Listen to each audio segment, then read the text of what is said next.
بسم اللہ الرحمن الرحیم۔ السلام علیکم۔ ان حضور صلی اللہ علیہ وآلہ وسلم کے امتی کی اہم ترین ذمہ داریاں کیا ہیں؟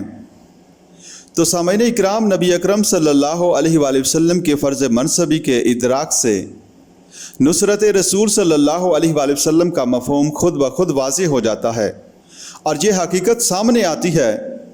کہ جو شخص ان حضور صلی اللہ علیہ وآلہ وسلم پر ایمان لائے اور اس کا دل اس بات کی تصدیق کرے کہ محمد صلی اللہ علیہ وآلہ وسلم اللہ کے رسول ہیں، اس کے لیے لازم ہے کہ اب فریضہ رسالت و نبوت کی ادائیگی میں آپ صلی اللہ علیہ وآلہ وسلم کا رفیق و ناصر بنے۔ اب اسے تکبیر رب کی کٹھن مہم میں، اقامت دین اور غلبہ دین کی جان گسل جدوجہد میں، دعوت و تبلیغ کے راہ کارزار میں، حق و باطل کے مارکہ کارزار میں، اور جہاد و قتال فی سبیل اللہ کے میدان جنگ و جدال میں رسول اللہ صلی اللہ علیہ وآلہ وسلم کا دست و بازو اور آپ صلی اللہ علیہ وآلہ وسلم کا حامی و مددگار بننا ہوگا۔ جہاں حضور صلی اللہ علیہ وآلہ وسلم کا پسینہ گرے، وہاں وہ اپنا خون بہانے کو اپنے لیے باعث فخر و سعادت سمجھے،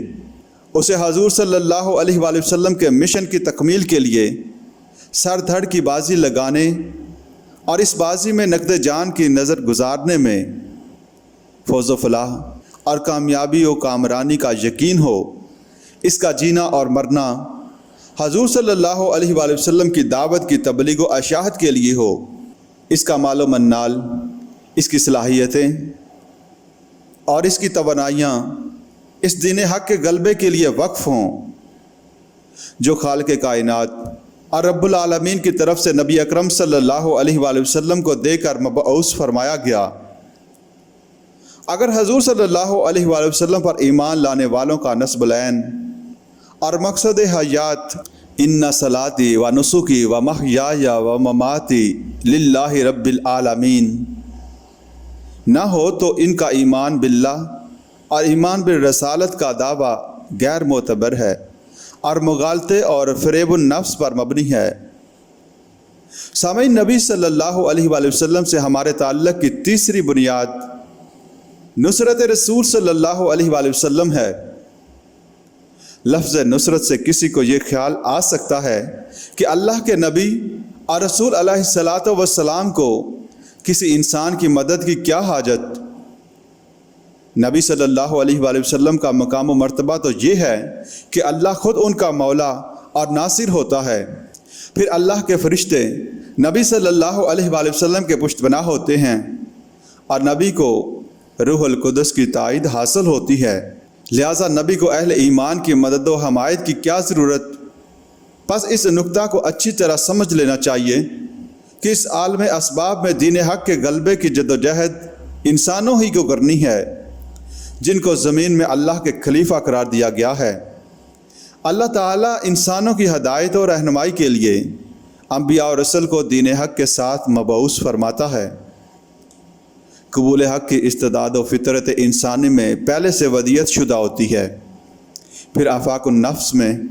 اللہ کی آیات انبیاء اور رسل کی دعوت کے قبول کرنے میں مددگار ہوتی ہیں۔ ان کی صداقت کے ثبوت کے لیے ان پر آسمانی کتابوں کا نزول بھی ہوتا ہے، جو واضح اور روشن آیات پر مشتمل ہوتی ہیں۔ اللہ تعالیٰ اپنے رسولوں کو معجزات سے بھی سرفراز فرماتا ہے، لیکن حق کو قبول یا رد کرنے کے فیصلے کے لیے وہ انسان کو آزاد چھوڑ دیتا ہے۔ از روح الفاظ قرآنی انا ہدیناہ السبیل اما شاکرا و اما کفورا، یعنی ہم نے تو انسانوں کو سیدھی راہ سمجھا دی ہے، اب وہ حق کو تسلیم کرے یا ناشکری کرے۔ بہرحال اقامت دین، شہادت حق اور دعوت و تبلیغ کی جدوجہد انسانوں ہی کو کرنی ہوتی ہے۔ نبی اس دعوت و تبلیغ کا داعی اول ہوتا ہے، اور وہی سب سے پہلے دنیا کے سامنے شاہد بن کر کھڑا ہوتا ہے، جیسا کہ سورۃ الاحزاب میں فرمایا گیا، یا ایھا النبی انا ارسلناک شاہدا و مبشرا و نذیرا وداعیا الی اللہ باذنہ و سراجا منیرا۔ اے نبی صلی اللہ علیہ وآلہ وسلم، ہم نے آپ کو گواہی دینے والا، بشارت دینے والا اور خبردار کرنے والا، اللہ کی اجازت سے اس کی طرف دعوت دینے والا اور روشن چراغ بنا کر بھیجا ہے۔ پھر جو لوگ نبی علیہ الصلاۃ والسلام کی دعوت قبول کریں اور اس پر ایمان لائیں، اللہ تعالیٰ عز و جل اس عالم اسباب میں ان کو جانچتا ہے، ان کا امتحان لیتا ہے۔ اس عالم علت و معلول اور عالم اسباب میں اگر دین پھیلے گا تو اللہ پر،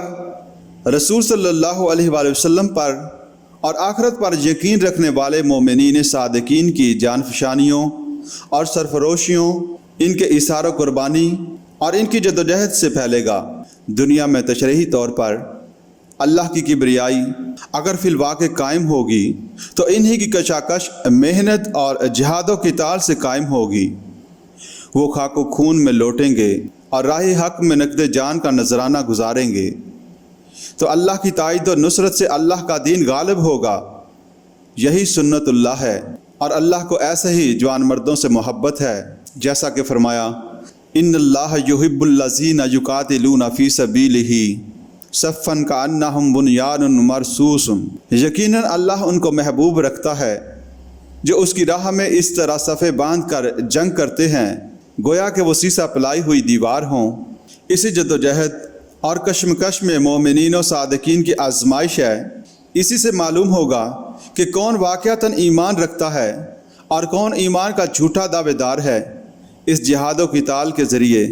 حضور صلی اللہ علیہ وآلہ وسلم کے مشن کی تکمیل میں سر دھڑ کی بازی لگانے کے عمل کو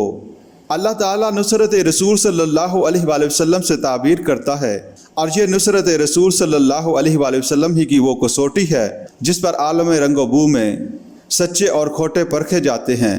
جیسا کہ فرمایا وَلَيَعْلَمَنَّ اللَّهُ الَّذِينَ آمَنُوا وَلَيَعْلَمَنَّ الْمُنَافِقِينَ، اور اللہ تعالیٰ لازماً ظاہر کر دے گا ان کو بھی جو واقعتاً ایمان لائے ہیں، اور لازماً ظاہر کر دے گا ان کو بھی جو منافق ہیں، یعنی اللہ تعالیٰ کھول کر رکھ دے گا کہ کون حقیقتاً ایمان رکھتے ہیں اور کون جھوٹ موٹ کے مومن بنے پھرتے ہیں، جو حقیقت واقعی کے لحاظ سے منافق ہیں۔ اس دنیا میں ایمان و نفاق کا فیصلہ انہیں آزمائشوں، انہی سرفروشیوں اور انہی جانفشانیوں سے ہوتا ہے کہ ایمان کا دعویٰ کرنے کے بعد رسول اللہ صلی اللہ علیہ وآلہ وسلم کے جھنڈے کو اٹھایا یا نہیں اٹھایا، آپ صلی اللہ علیہ وآلہ وسلم کے مشن کو اپنی زندگی کا مشن بنایا یا نہیں بنایا، محمد رسول اللہ صلی اللہ علیہ وآلہ وسلم کے منصب رسالت کی تکمیل میں اپنا جان و مال کھپایا یا نہیں کھپایا، دعوت اللہ کے مرحلہ میں صبر و استقامت دکھائی یا نہیں دکھائی۔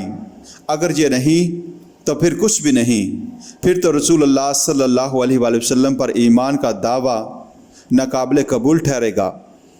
رسول صلی اللہ علیہ وآلہ وسلم سے محبت کا دعویٰ بھی مسترد کر دیا جائے گا، اور رسول صلی اللہ علیہ وآلہ وسلم کی اطاعت کا دعویٰ بھی غیر معتبر اور محض ریا اور دکھاوا قرار پائے گا۔